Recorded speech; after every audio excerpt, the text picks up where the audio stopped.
Hello and welcome tonight. DSS slams new terrorism charges against Ansaru leaders linked to Kuje prison break. Stakeholders call for shift in mindset to confront Nigeria's challenges. Policy Innovation Center convenes summit on inclusive governance. And Vladimir Putin rejects Western plan for reassurance force in Ukraine after ceasefire. On business news tonight, the Central Bank of Nigeria sets up special units to tackle money laundering and other non-prudential risks across Nigeria's financial ecosystem.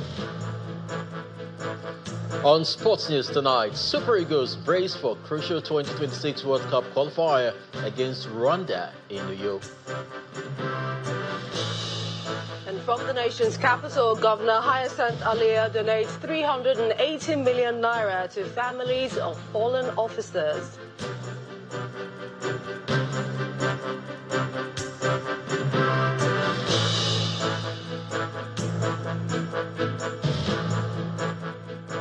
The Department of State Services has filed new terrorism charges against two senior commanders of Ansaru, a terror group reportedly linked to Al-Qaeda, over their alleged involvement in violent attacks across Nigeria.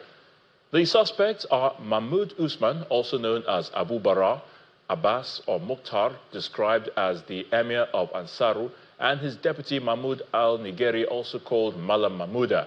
Both men were recently captured in security operations. According to the DSS, the charges against them include leading a terrorist organization, financing its activities, recruiting members, and coordinating violent operations nationwide. The pair are also accused of masterminding the July 2022 Kuje prison attack, during which more than 600 inmates, including Boko Haram members, escaped. The DSS says their arraignment will take place soon at the Federal High Court in Abuja. Stakeholders at the leadership conference in Abuja are calling on Nigeria's leaders and its youth to embrace a mental shift capable of producing better outcomes than the nation's current realities. In their remarks, the speakers, including business leaders and heads of international agencies, stressed that the task of developing Nigeria rests solely with Nigerians, underscoring the need to empower leaders with the capacity to deliver tangible results. Our correspondent, Dele Omoyeni, reports. The National Leadership Conference is a platform put together by the Guardians of the Nation International to build high-performance leaders. This year's edition, with the theme, Transforming Minds, Inspiring Results, has both international and indigenous public servants and a business leader charging Nigerians to seek leadership solutions for a better country. International assistance can just be an accelerator of domestically impulsed sustainable development through long-term good public policies. So the future of Nigeria lies in the hands of Nigerians, not of the EU or the international community. This is what Nigeria needs today. Leaders across government, private sector, academia, and civil society. Leaders with fire in their belly. Leaders who act not only when conditions are perfect. What is the position? What is the area you want to focus on? So many problems you must identify. And I've simplified. Please show it. Focus areas and balance analysis, which I put as Fab A. Forget about all the P's. What you need is, what do I want to do? Focus yourself. Area. What particular area do I need to prioritize? And then you must do balance analysis of what you want to achieve. Realize what is important. As of today, everybody is chasing money. Meanwhile, money is not too important. It's brand, reputation, commitment, trust, and character or ethics you're operating on is the most important thing. That's where we are. Once you lose that identity, which is the mindset, which is your brand or your name and all that, you've lost it. The convener of the conference speaks on his motivation for the platform. Our problem is going to be fixed by Nigerians, and for Nigerians' problem to be fixed, you need leaders, critical mass of leaders in private sector and public sector who are creative, who are visionary, who have a sense of duty and commitment to make a big difference for our great country. Nations of the world that have made great progress, there are nations of the world that have been able to invest heavily in the leadership capital of their citizens. And so if we have leaders who can think in a visionary way, leaders who are focused about the concept of service being not about self, but about others. The conference promises to continue to promote leadership excellence in Nigeria. Daily Omoyeni, Channels Television News. Meanwhile, the call for deeper inclusive governance as a pathway to national development echoed strongly in Abuja as members of civil society groups unveiled a new book on inclusive governance and development. At the event, some participants pressed for legal reforms to encourage greater political participation by women and persons with disabilities, while others emphasized the need for a free, fair, and violence-free electoral system as the cornerstone of inclusive governance. It's a gathering of leaders in Nigeria's civic space for a public lecture and book presentation on inclusive governance and development in Nigeria. Inclusive governance in Nigeria aims to ensure meaningful participation and policy influence for all citizens, including women, youth, and people with disabilities, but faces significant challenges due to underrepresentation and weak implementation of policies like the National Gender Policy. The challenges of inclusive governance in Nigeria include underrepresentation of women, youth exclusion, limited disability representation, weak policy implementation, skewed party practices, among others. In Nigeria, inclusive governance faces precarious conditions marked by limited participation of marginalized groups, particularly women, youths, and people with disabilities, in economic, social, and mainly political processes. Nigeria's political landscape is often described as patriarchal, with deeply ingrained biases against women's leadership abilities. As our country grapples with the complex socio-political and economic challenges, this year's focus on ideology and the quest for inclusive governance in Nigeria brings to the fore the critical role that shared values and principles played in shaping an equitable society. The book, Inclusive Governance and Development in Nigeria, is then unveiled. The book outlines steps that can be taken to deepen inclusivity in Nigeria's political space. There are a lot of things we can do to promote inclusive governance. The first and probably the most important is to have free, fair, credible, and violent-free elections. If we have free, fair, credible, and violence-free elections, more women will participate. President Buhari's passing of the Not Too Young to Run bill is revolutionary. The same President Muhammadu Buhari signed the Disability Act that makes it compulsory, for people living with disabilities to assert their rights, not as a token, but as a matter of right. So we are making progress, but there is a lot more work to do. Like I said, it is not a 100 meters dash; it is a marathon. The conversation here is coming at a time when the National Assembly is considering a bill for special seats, which is expected to improve inclusive governance and political representation. The consensus here is that more needs to be done to improve inclusive governance. Minister of Foreign Affairs Ambassador Yusuf Tugar has identified inclusive growth, particularly through women and youth empowerment, as a key pillar of Nigeria's foreign policy and national development. He made the remarks at the 2025 Gender and Inclusion Summit in Abuja, organized by the Policy Innovation Center, a non-profit promoting inclusive development through policy innovation and behavioral insights. We've been here for about 8 months. This is the Gender and Inclusion Summit 2025. a renewed call focused on accelerating an inclusive society held in Abuja. It is organized by the Policy Innovation Center. The summit brings together top government officials, diplomats, development partners, and civil society groups, among other dignitaries. The theme of the summit is New Voices and New Approaches for Accelerating an Inclusive Society. It is organized to mark this year's summit on gender equality and inclusion. You're welcome. In his opening remarks, the Minister of Foreign Affairs, Ambassador Yusuf Tugga, emphasized inclusive growth as a core pillar of Nigeria's foreign policy. This framework, encompassing development, demography, diaspora, and democracy, reimagines Nigeria's global engagement, prioritizes the inclusion of women and youth. As a direct outcome of this vision, our diplomatic efforts now include the Regional Partnership for Democracy.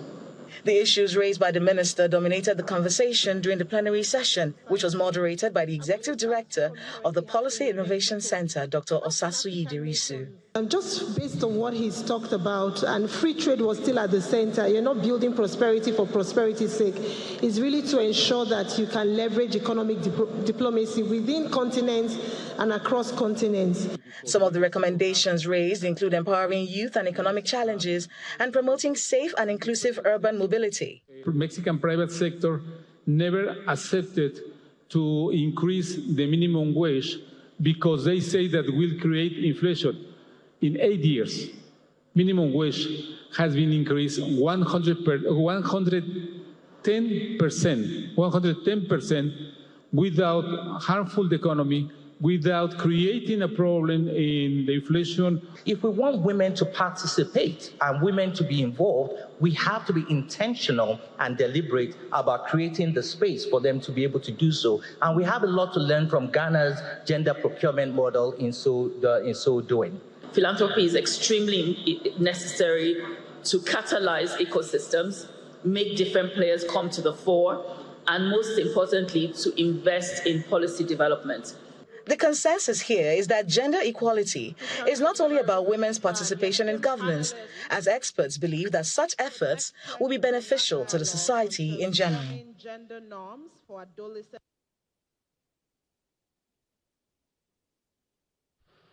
To politics now, Gombe State Governor Inuwa Yahaya says the opposition in the state has been weakened as the ruling All Progressives Congress gains more ground ahead of the 2027 general elections.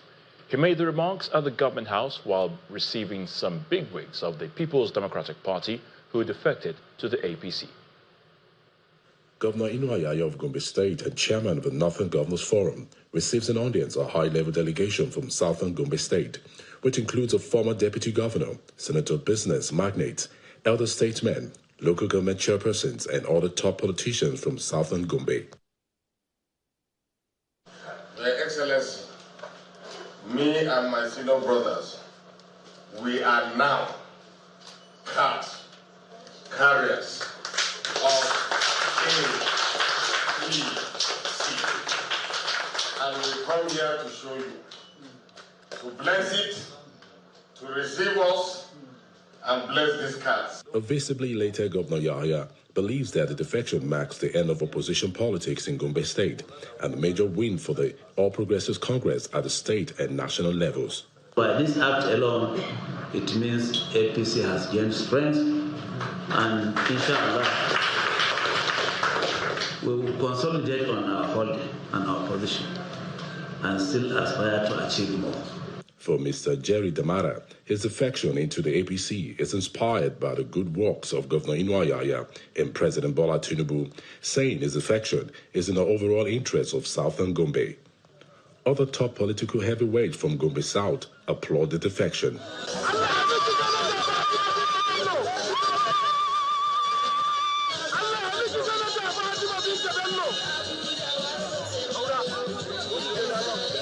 In the last general elections, the APC held a poor outing in the 4 local governments of Balanga, Bidiwi, Kaltungo, and Shogom, referred collectively as Gombe South. But Governor Inuwa Yahaya says that defection into the APC will guarantee victory for President Bola Tinubu in the 2027 general polls.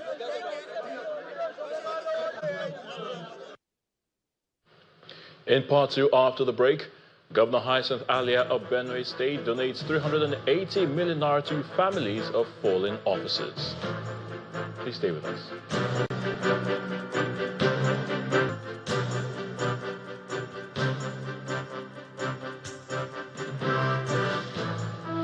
Welcome back. If you've just joined us, you're watching the news at 10 live on Channels Television Lagos. A reminder of our top stories. DSS slams new terrorism charges against Ansaru leaders linked to Kuje prison break. Stakeholders call for shift in mindset to confront Nigeria's challenges. Policy Innovation Center convenes summit on inclusive governance. And Vladimir Putin rejects Western plan for reassurance force in Ukraine after ceasefire.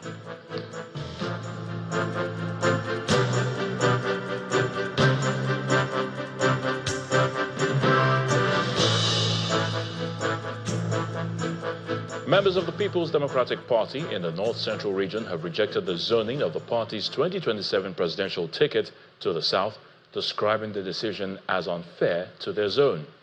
The protesters who marched along Yakubu Gawan Way to the PDP secretariat in Jos disrupted traffic as they chanted solidarity songs and carried placards.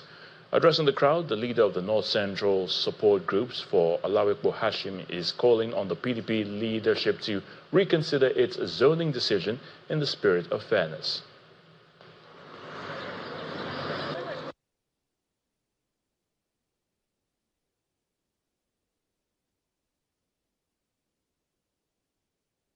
We're here just for two reasons. First of all, to commend His Excellency Barrister Caleb Manasseh Mutfwang for the wonderful work he's doing on the plateau. As you can see, the people here are beyond plateau, is the entire North Central. But me being an illustrious son of the state, first of all, I must exalt the excellent quality of His Excellency. He has done well. First of all, we are to endorse and accept what he has been doing on the plateau and says, kudos to His Excellency. We, the Benga Hashim Joel Foundation, we are going to work for him. We endorse him. We are going to work for him in his re-election bid. We are going to work for him in his re-election bid by the grace of God. He has our support. He has our principal support. Secondly, we are here to appeal to the National Working Committee of the PDP. It's an appeal. We are appealing to them. You are all aware, you are journalists, you are all aware that the National Committee of the PDP has come out with a zoning formula for the presidential election ticket. And we, being concerned group, we felt in the history of the party, if you look at it, Obasanjo was a sitting president. He contested with others. So it's not being zoned to a particular place. If Obasanjo contested with Rimi of blessed memory and Barnabas Grimade, he was a sitting president. Rimi was from the north. Grimade was from the north. And we felt it is not properly. Yes, the National Working Committee of the PDP followed due process, but we felt they are human beings. They could make mistakes. They should reconsider their steps.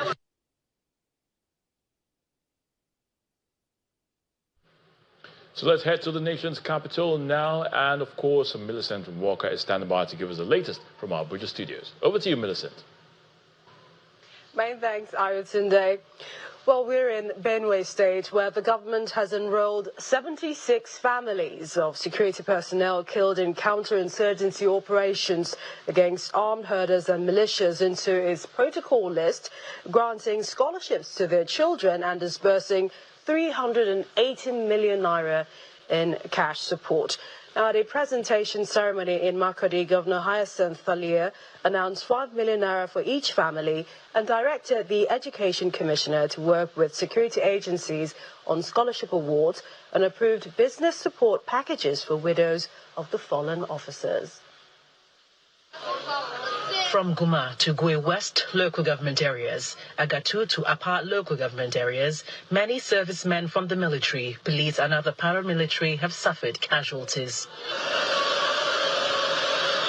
Widows and children of 76 security operatives killed in the last 1 year in Benue State are here at the old banquet hall to meet with Governor Hyacinth Alia, who is launching a scheme to support them. Well, let me quickly give a word of assurance again to our IDPs. I'm very grateful and indebted to the First Lady of the Nation, Senator Remi Tinubu, who came to identify with us, to commiserate with us, and to support all our IDPs in the state, the 17 camps we have statewide.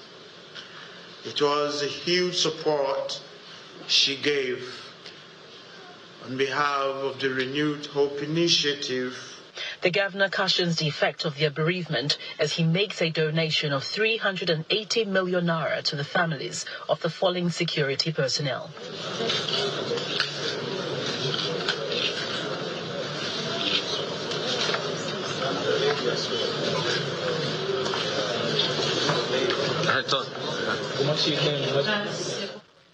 After the presentation, he speaks on the scholarship and business support components for children and widows of the 76 operatives. Whether they are within the state here or the spouses have gone back to their various states, I'm following them to wherever they are. So I will give skills acquisition to the spouses and then give them startups in the small businesses. The Commissioner of Police applauds the governor for picking up the bills of the affected families whose husbands died in active service, with one of the beneficiaries asking for alternative accommodation. We also have to show appreciation to all the good people of Benue State. We want to thank the Inspector General of Police and the other service chiefs who have given us the enablement and the support to work in the Benue State. This is the first time the state government is instituting a scheme to cater for security operatives who gave their lives to defend the state, a move the governor says has come to stay. Meanwhile, the Bayelsa State Police Command has paraded 3 young women arrested over the assault of one Miss Nancy following a viral footage of an attack where Miss Nancy was being beaten and humiliated by the suspects went viral. According to the Commissioner of Police, the arrests were made swiftly through intelligence gathering and public support. Over in the southeast, a community in Ogbaru local government area of Anambra State has long struggled with severe flooding and poor road infrastructure. Governor Chukwuma Soludo visited the area to assess the situation firsthand and interact with residents, assuring them of his commitment to bringing development to the community. The people of Iyowa Odepe in Ogbaru local government area of Anambra State welcome Governor Chukwuma Soludo with joy and excitement.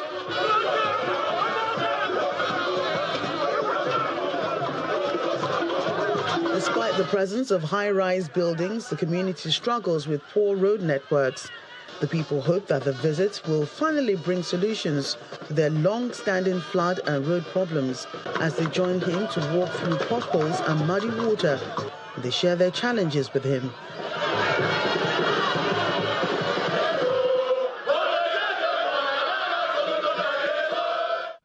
The governor treks a long distance through the bad spots on School Road and arrives at Community Primary School, submerged in stagnant floodwater. The governor becomes visibly emotional and immediately prioritizes resolving this problem.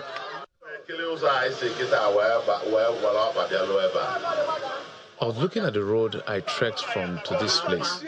Does it look good? Your vehicles have really suffered wear and tear, and those walking on foot suffer the flood. I'm here to walk around and see things for myself. After this tour, I don't need to talk much because the solution is here. Solution has come to Iyowa. Solution has come to Odepe. And once I'm here, solution is here. The governor then moves to St. Gregory the Great Parish for a town hall meeting where stakeholders deliver solidarity speeches, after which the governor reassures them of his commitment to security and good infrastructure. Show the sympathy you have for your people, to walk around with your 2 legs, not only to show your people the love you have for your people. All our people, all our people, all our people. The women's beginning, more is what expected. Remember before now, I used to be of BDP. But because I said, I cannot be in the outside. I must join in the inside. Starting from today, everybody will make sure that every polling unit in Obaru must be delivered. These children in Enanya of our future. If I didn't visit this place, I would have felt bad. But now I'm here. It's unacceptable that our children will be receiving their education in this kind of environment. This seems to be the lowest point. So all the floods in the whole community ends up in this primary school. We have to find a solution. The solution will be extensive and expensive, but we have to do it. We're declaring a mini state of emergency here.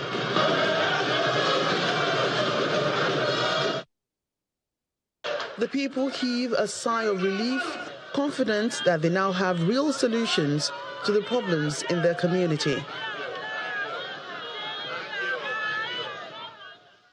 Still ahead on the news at 10, Central Bank of Nigeria sets up special units to combat money laundering and non-prudential risks. That's on Business News. To join us again.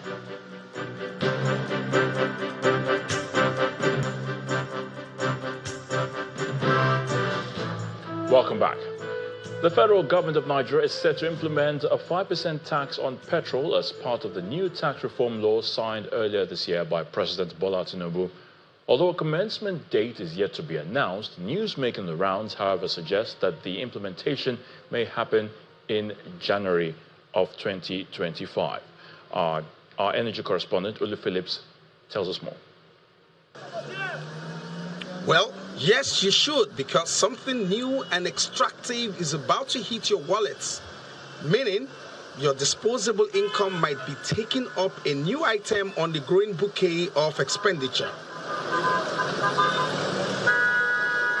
Some stories have been flying around suggesting that very soon you will be paying a bit more in form of tax when you buy petroleum products. Yes, it's called 5% fossil fuel surcharge, and it is legal, signed, sealed, maybe not delivered to you yet. Just so you know, the 5% fossil fuel surcharge is a provision of the new tax law, one of the 4 tax reform bills signed into law by President Bola Ahmed Tinubu on June 26, 2025. I know what you're thinking, but they have removed fuel subsidy. So what did they do with the supposed money not paid for subsidizing fuel? Maybe this is where the money went. The removal of subsidy was a decision that was tough, but it has restored fiscal balance, not just at the federal level. The states, they have much more money. They have double the kind of funds they had before, and so they are able to provide their own contribution. And here's some quick facts about the fossil fuel surcharge. It will be charged at the retail end, supply or point of sale. Don't worry, CNG and cooking gas are exempted. The Federal Inland Revenue Service is the collecting agent. More work, perhaps more money. All eyes now on Mr. Wale Edu. As the law says, it is his job to announce the commencement date. There will be consequences for defaulters, while government is eyeing an estimated 796 billion naira yearly from PMS alone, excluding diesel and aviation fuel. We have not even survived the pains of fuel increase. Talk less of say next year, they'll be adding another 5%. This is not the right time. They removed subsidy, and we have not seen any infrastructure, because the first time they removed subsidy, they said we are going to see changes, infrastructure, things are going to be built, but we have not seen anything. Let's now hear from the taxman. What we have is that there's a law that was enacted some years back with a surcharge on fuel under the FEMA Act. This is a provision that is now in the new tax law, and it does not take effect as of January 2026. I know some people have been giving wrong information about this. What is in the new tax law is that this surcharge will take effect on a date in the future based on an order to be released by the Minister of Finance. And we do know that Minister of Finance is responsible enough to determine when it's appropriate to do so. The intention is to earmark and dedicate the revenue from this tax into providing transport infrastructure that can reduce the cost of transporting items, logistics, and overall bring down inflation for the Nigerian people. The implication is, once it comes to effect, Nigerians may be paying as much as 45 naira per litre extra as fuel tax, as tax on petrol and more on diesel. Also, as it stands today, there is a 1% tax on fuel. So every litre of petrol you pay 860 naira for today has an 8 naira 60 kobo surcharge. Government says it wants more money to do infrastructure while also declaring a 20.9 trillion naira non-oil revenue, a 40.5% increase from last year. If this is any consolation, however, Nigeria is not the only country that administers petrol tax. Some African countries like Angola, Ghana, Algeria, Egypt, Tanzania, Uganda, Cote d'Ivoire, and Libya also apply petroleum taxes to their oil and gas sectors. It only applies differently. And barring any last-minute review or delay in implementation of the 5% fossil fuel surcharge, this is the new tax reform law, and it may just take its course. Olu Phillips, Channels Television News. For more clarification on the petrol tax, join the Morning Brief on Tuesday, September the 9th, 2025, on an exclusive interview with Mr. Taiwo Oyedele, who will be with us live on the Morning Brief.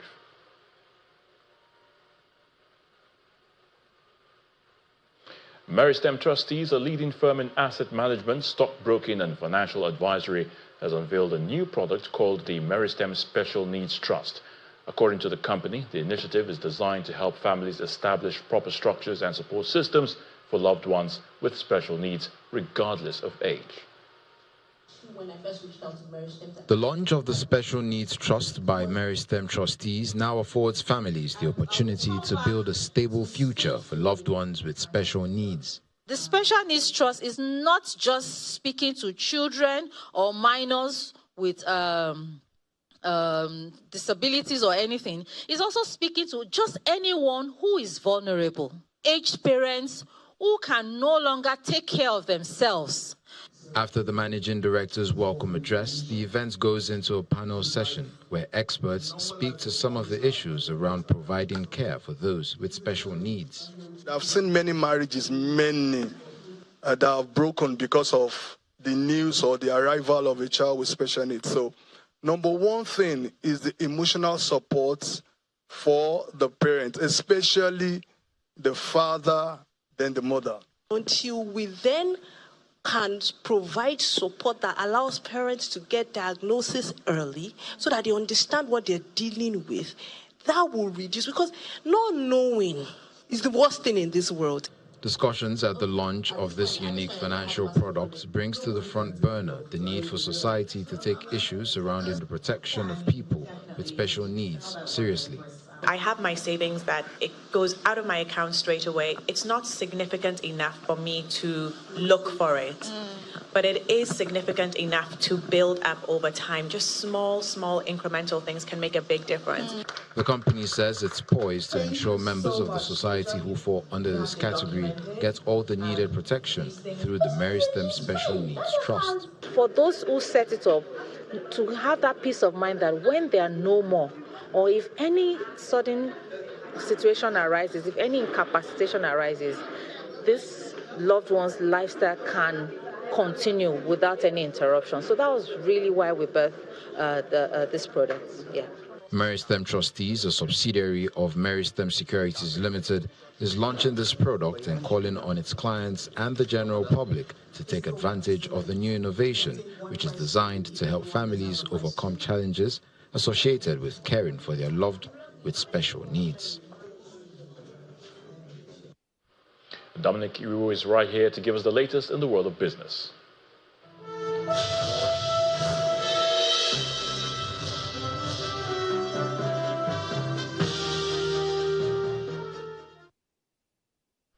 Thank you, Ayatunde. And on business news, the Central Bank of Nigeria says it has established a new compliance department to strengthen oversight of non-prudential risks in the country's financial sector. In a circular sense to regulated financial institutions, the CBN says the department, which is currently in operation, has taken over responsibilities in 4 key areas. The financial market regulator says the move is part of a broader structural reform aimed at consolidating oversight functions, clarifying institutional roles, and ensuring focused supervision of non-prudential and emerging risks. With its creation, the CBN directs financial institutions to submit regulatory reports to its compliance departments through the established communication channels. The Nigerian Customs Service says it has gone live with its automated excise register system, record-keeping and monitoring framework used by government revenue authorities to track businesses that manufacture, import or sell goods subject to excise duty. A statement released by the NCS says the move follows the conclusion of a pilot phase conducted between July and August 2025. It explains that the formal activation of the ERS follows a series of extensive field activities undertaken by the service, which include rigorous user acceptance testing, system validation processes, and comprehensive hands-on training engagements with both custom officers and excise factory personnel. Outside our shores, Africa and South Africa's largest telecom company, MTN Group, is reportedly considering another shot at acquiring its smaller indigenous competitor, Telkom. The move comes 3 years after talks collapsed over antitrust concerns. Reports say negotiations between the two companies could commence before the year ends, although there's no certainty that these discussions will culminate in an agreement. MTN previously exited preliminary talks to purchase Telkom in 2022 after the companies could not reach a consensus on exclusivity, and concerns arose about obtaining antitrust approval for a merger that would have reduced South Africa's leading mobile phone operator. And that's it on business news. Back to Ayotunde for the rest of the news at 10.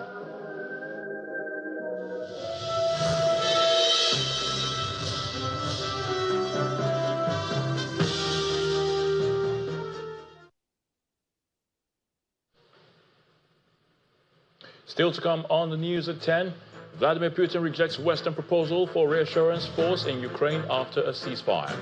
Please stay with us. Welcome back. Russian President Vladimir Putin has rejected Western proposals for a reassurance force in Ukraine as soon as a ceasefire comes into place. Here's Simon Puser with more on this and other international news and around the world in 5 from our London studio. Good evening and welcome to the channel's studios here in London with your international news around the world in 5. Russian President Vladimir Putin has rejected Western proposals for a reassurance force in Ukraine the day after any ceasefire comes into place following a Paris summit aimed at finalizing plans for security guarantees.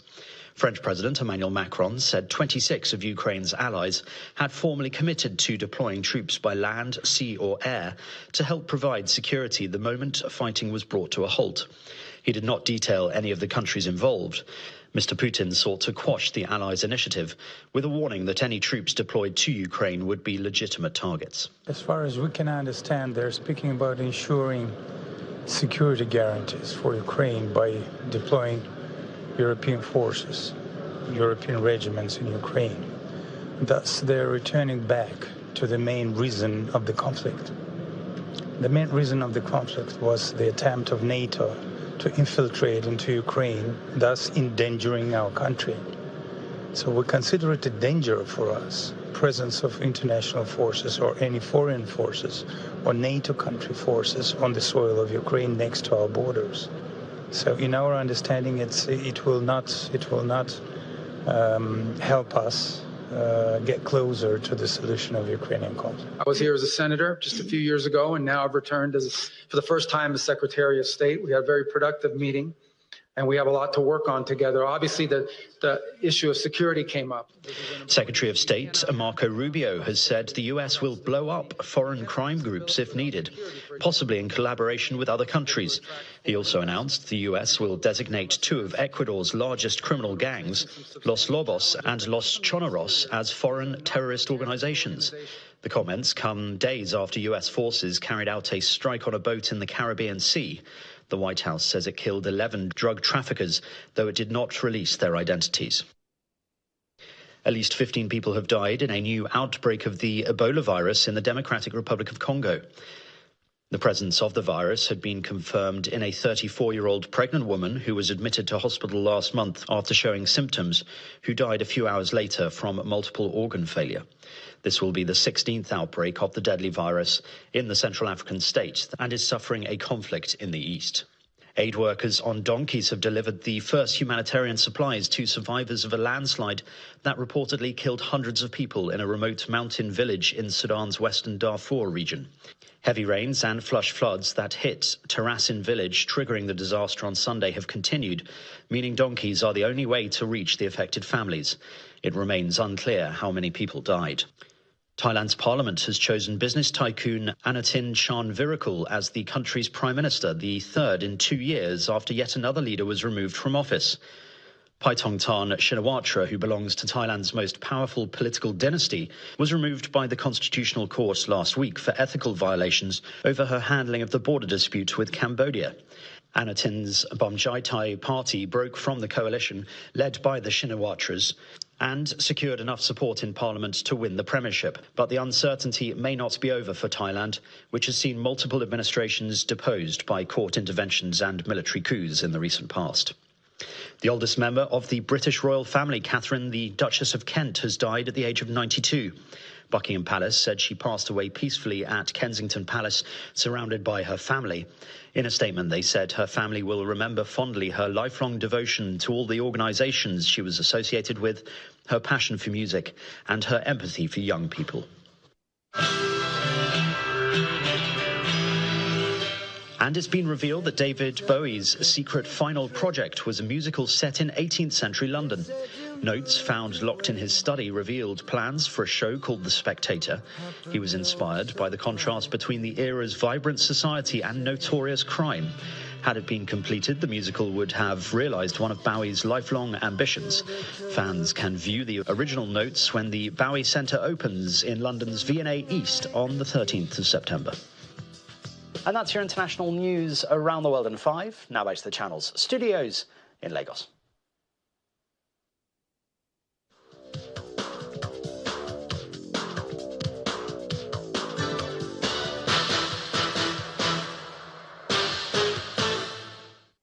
Thank you, Simon. Welcome to Sports News. In less than 24 hours, the make or mark 2026 FIFA World Cup qualifier between the Super Eagles of Nigeria and the Amavubi of Rwanda will take center stage at the Godswill Akpabio Stadium in New York.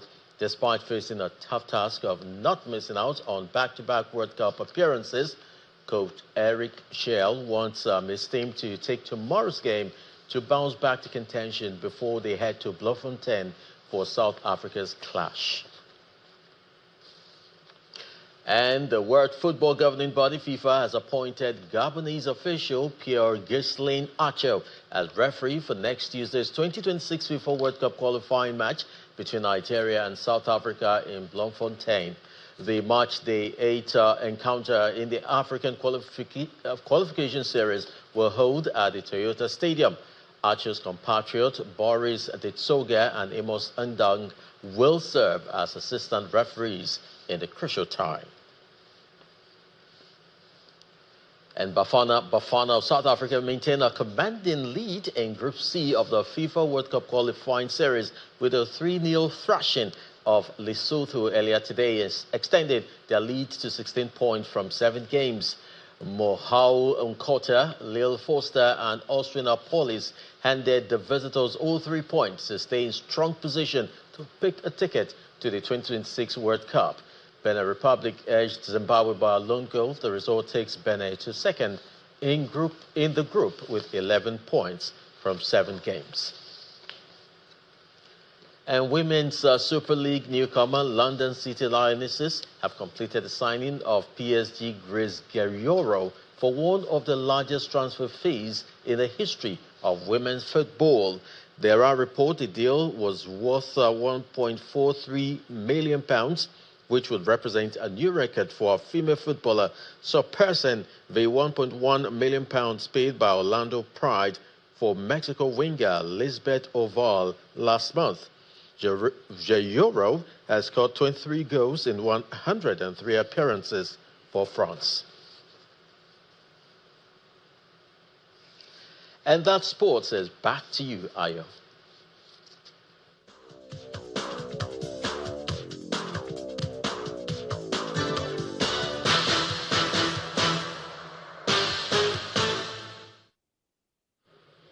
And the main news again. The DSS has slammed new terrorism charges against Ansaru leaders linked to Kuje prison break. Stakeholders today called for a shift in mindset to confront Nigeria's challenges.